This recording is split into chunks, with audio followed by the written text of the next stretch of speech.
வணக்கம் தமிழகம்.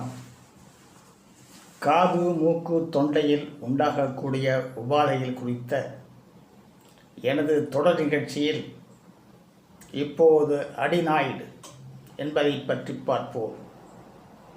தமிழில் அடினாய்டு என்பதற்கு மூக்கு அடிச்சதை என்றும் அதில் வரும் கிருமி தொற்றுக்கு அதாவது அடினாய்டிஸ்க்கு மூக்கடி சதை அழற்சி என்றும் பொருள்படும்.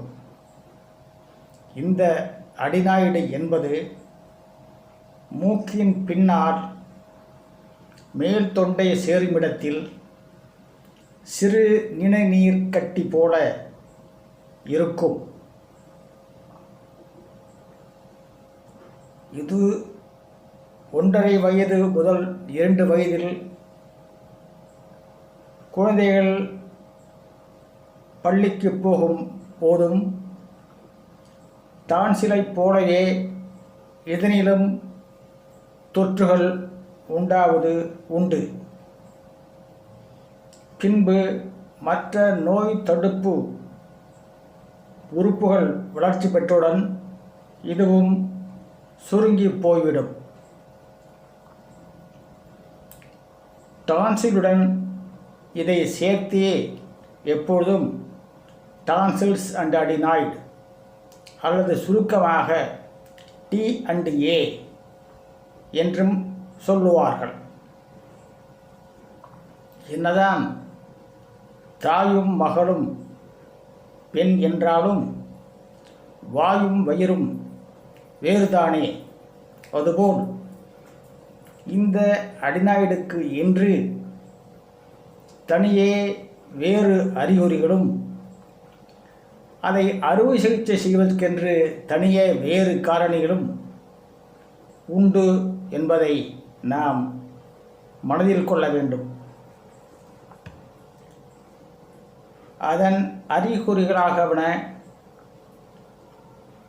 சிறு குழந்தைகளுக்கு எப்போதுமே மூக்கில் சளி, மூக்கு அடைப்பு, அதாவது குழந்தைகளின் சைனஸ் வியாதி என்றே இதை சொல்லலாம்.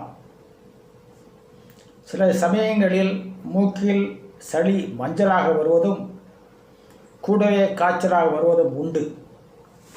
மூக்கு அடைபடுவதால் வாயை திறந்து சுவாசம், அதனால் வாய் நாற்றம், தொண்டை காய்ந்து போகுதல், பல் ஈறு தொற்று, முன்பொல் வரிசை சற்று எடுப்பாக ஆகுதல் ஆகியவை உண்டாகும். அச்சமயத்தில் இதை அடினாய்டு ஃபேசிஸ் அதாவது அடினாய்டு முகம் என்று கூட சொல்லுவார்கள். சில சமயம் பேசுகின்ற தொனி மாறி மூக்கால் பேசுவதும் உண்டு. இரவில் குழந்தைகள் முழுமையில்லாத தூக்கம், குரட்டை விடுதல், மூச்சு திணறல், அதனால் பகலில் உண்டாகும்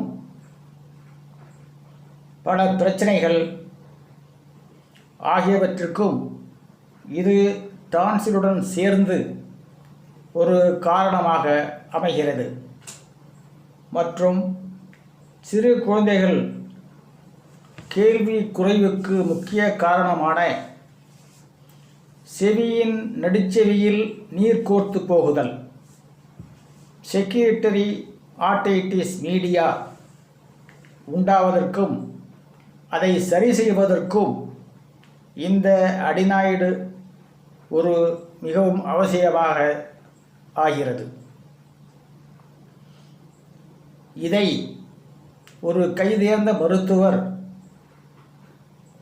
பெரும்பாலும் எந்த ஆய்வக பரிசோதனையும் இல்லாமல் கண்டுபிடிக்க முடியும். ஆனால் இதை உண்மையிலேயே கண்ணால் பார்க்க வேண்டும் என்றால் அது முடியாது. வாயை திறந்தால் டான்சிலை பார்க்கலாம். வாயை அந்த அளவுக்கு ஏன் திறக்க வேண்டுமென்றால் வாய் வழியாகத்தான் உணவு உண்ண வேண்டும். ஆனால் காற்று போக மூக்கில் சிறு துவாரம் போதும். அதனால் மூக்கு வழியாகவோ தொண்டை வழியாகவோ இந்த அடிநாயிடு என்கிற சதையை நேரடியாக கண்ணால் பார்க்க முடியாது. எனவே நாசி உள்நோக்கு மானி நேசல் எண்டோஸ்கோப் அல்லது கழுத்தில் எக்ஸ்ரே நெக் லேட்டரல் வியூ என்பது மூலமாகத்தான் இந்த நோய் நிர்ணயம் டயக்னோசிஸ் செய்ய முடியும். அப்படி நோய் நிர்ணயம் செய்துவிட்டு மருந்து மாத்திரையினால் அதை சரி செய்ய முடியவில்லை என்றால் எல்லா வியாதிகளுக்கும் போலவே இதற்கும் அறுவை சிகிச்சை அவசியமாகிறது. இதற்கும் பொது மயக்க மருந்து கொடுத்து அறுவை சிகிச்சை செய்ய வேண்டும்.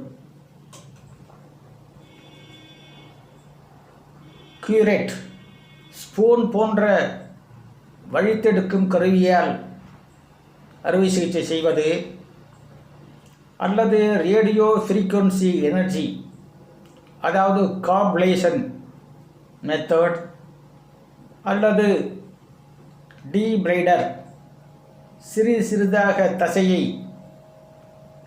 எடுப்பது அல்லது சக்ஷன் காட்டரி உறிஞ்சும் எரிசை மின்சார சக்தி என்பது போன்ற பலவித கருவிகளினால் இதை எளிதாக அறுவை சிகிச்சை செய்து எடுக்க முடியும்.